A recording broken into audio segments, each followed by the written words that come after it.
शाळेत जाताना बॅगेत असं काही नेलं की देश हादरला। 2 विद्यार्थ्यांचा जागीच मृत्यू। ती एक चूक आणि एका क्षणात संपलं सगळं।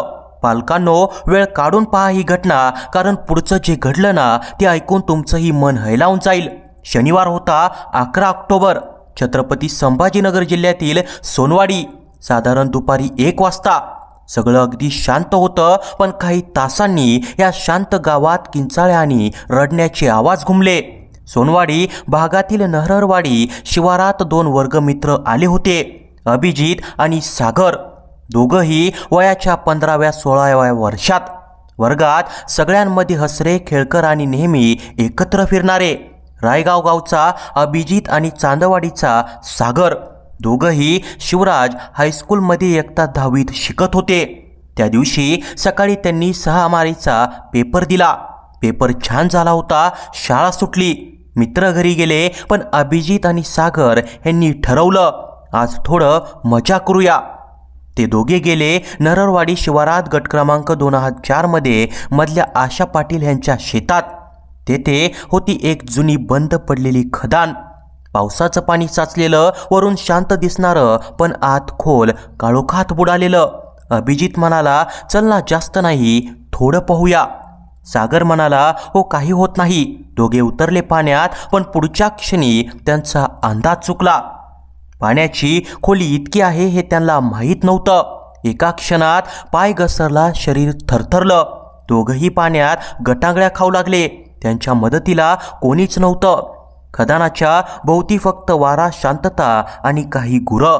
काही वेळानं तेथून गुरं चारणारे शेतकरी गेले। त्यांना काहीतरी विचित्र दिसलं। पाण्याच्या कडेला 2 शाळेच्या बॅगा, दप्तर, पुस्तके, शाळेचं ओळखपत्र, सगळं ओलं झालेलं। गुराख्यांना धक्का बसला। ते धावत गावात गेले। पोलीस पाटलांना सांगितलं, साहेब, खदानीच्या कडेला बॅगा पडल्या आहेत, पण मुले नाहीत।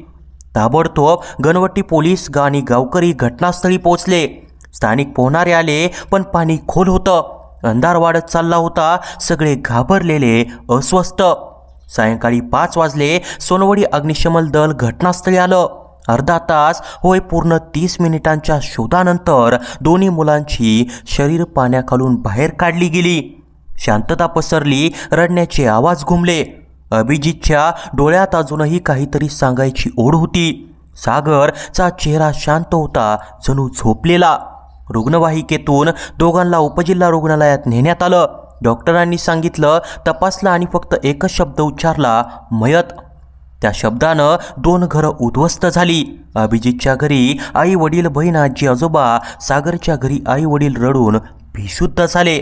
पालकांनो, शाळेत जाताना बॅगेत काही बदल नाही झाला, फक्त एका निष्पाप उत्साहानं 2 जीव घेतले।